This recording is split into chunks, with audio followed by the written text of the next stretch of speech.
It's like the news, but for nerds. Subscribe so you never miss an Nerd Avengers, it is Josh, and this is your nerdy news rundown for Thursday, May 13th, 2021. Couple of crazy stories coming out for Disney. Disney just had an earnings call and announced some new numbers for Disney Plus, and we're going to get into that. But we also want to talk about a very strange couple of articles that came out from Variety yesterday, including one about power structuring happening at the Mouse House that is seemingly being met by a lot of negativity, raised eyebrows, and general confusion by different pundits and people out there on the interwebs. But first, let's focus on some of the numbers for Disney Plus. Disney missing expectations on subscriber growth. There was a Wall Street estimate consensus that predicted a growth of 110 million by quarter two of 2021, and that missed by 6.4 million subscribers. Disney over 100 million subscribers with 103.6, but missing the consensus by 110.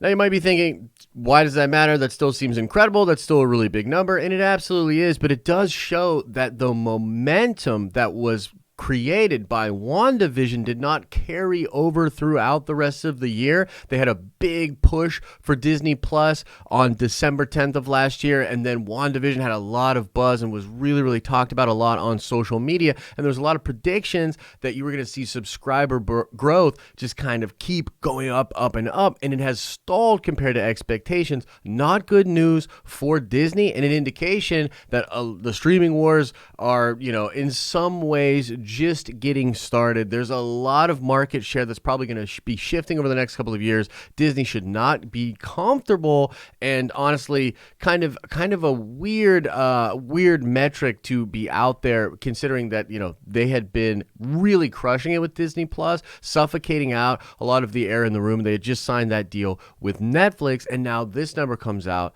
a miss. Another big announcement coming out of the Disney earnings call and announcement for shareholders is the fact that the Ryan Reynolds film Free Guy and Marvel's Shang-Chi will have exclusive theatrical windows of 45 days. This would indicate a sort of shift because they did announce that Jungle Cruise, which is The Rock and Emily Blunt's new upcoming Disney film, is going to get that premiere access window, releasing simultaneously on Disney Plus and in theaters. We know that's what's going to be happening for Black Widow in July.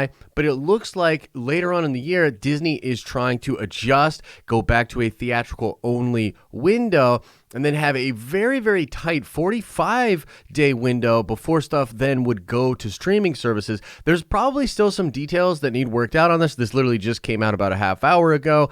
It is strange. We'll keep you updated as we learn more about it. Kind of looks like they might be saying we want to just go with the theatrical release while also tightening up that window, getting right to the Disney streaming services so that we can continue to get people to come to Disney Plus. I don't know if this has anything to do with them missing the numbers or not. Could just be a strategy as more theaters open and more people are willing to go out to the movie theaters. We'll keep you updated on that. And now let's get into one of the weirdest freaking stories I've ever heard. And frankly, guys, yesterday was a weird day for the Mouse House with this and today's missed earnings calls. I mean, I guess you could say it's kind of bad news for Disney as of late, but there was an interesting Variety article posted yesterday. The article is titled, "Disney's New World Order Leads to Confusion and Bruised Egos." Now, honestly, there's a bunch of weird stuff in this article. It's hard for me to even fully make sense of what the intention of the article is or what they're trying to exactly put out there. It's mostly about Chapek taking over as the new CEO,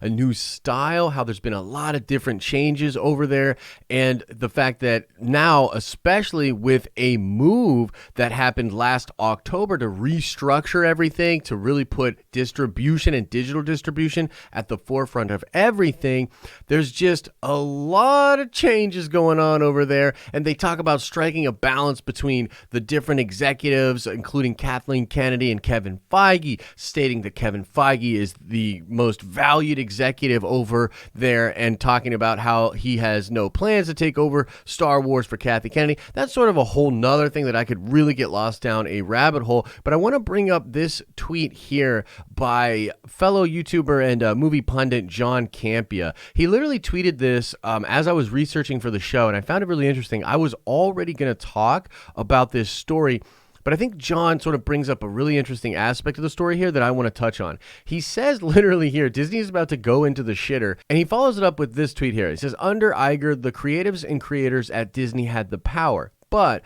to some inside the media company, Disney's move last October to restructure its operations evaluated the executives who distribute Disney movies and shows over the ones who actually oversee their production. Now, on its own, this article is kind of damning, or at least raises eyebrows about what exactly is going on over at Disney when it comes to their new world order. But when combined with other things that have been happening lately, including Emily Blunt's comments about saturation, about superhero films being in a weird place right now, the fact that I personally think WandaVision and Falcon and the Winter Soldier were likely released before they were ready and had things removed from them, seemingly to, put space between them and other movies. Just a lot of the weirdness that I'm sensing as a fan from Disney.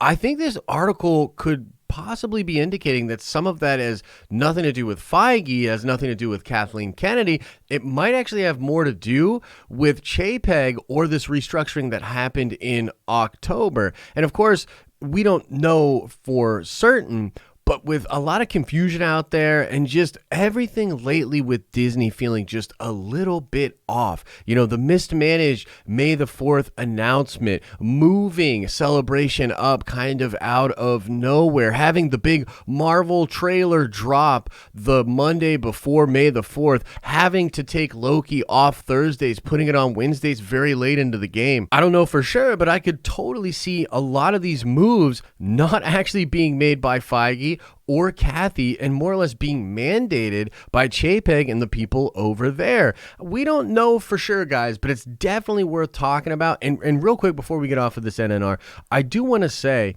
that I have felt really weird about the Star Wars issue with Kevin Feige in particular, because I had it indicated to me a long time ago that he was going to be helping out at Star Wars. He was open to helping out at Star Wars, and he was going to be able to help because of the knowledge he had with the MCU and how much people at Lucasfilm really valued the success that he had over there, and they were willing to work with him. Similarly, when it comes to the deals with Sony and sort of using Feige as a bargaining chip in the Spider-Man deal, possibly even in a deal with distribution, I'm starting to get this sense that maybe it's not Kathy not wanting help from Feige. Maybe it's not Feige not wanting to help Kathy or not wanting to help Sony, but what if it's the bigwigs at Disney sort of restricting what Kevin Feige works on because they understand and know how valuable he is as an asset? I do believe he likely had a much better relationship with Bob Iger than he had with Bob Chapek. And again, a lot of speculation baked into this report. Frankly, I don't exactly know what to make of the Variety article yesterday. I also find it a little bit strange that Variety hit Disney so hard yesterday. They beat them up about the Eternals and Shang-Chi possibly not getting into the Chinese marketplace. We covered that on the live stream over on the live streaming channel yesterday. They beat them up about no showrunners for their Marvel shows and how people in the guild and Hollywood are like nervous and not really liking Disney opposing their will in that sense. And then they dropped this article and beat them up about Iger's new restructuring. And this was all before earnings that missed today. So that's basically the news today, guys. A bad couple of days for Disney, confusing reports coming out from Variety, and the possibility of studio interference actually manipulating and messing up some of the properties that we know and love. What do you guys think of this story? Do you have some insight into it? Something that I missed from the article? Please, I'll be checking the comments out on this. Definitely want to stay up to date on what is going on over there, and I will update you all as we find out more. But that is going to do it for your nerdy news rundown for May the 13th. As I always say, I hope you are having an awesome and a nerdy day, and I will see you in the next video.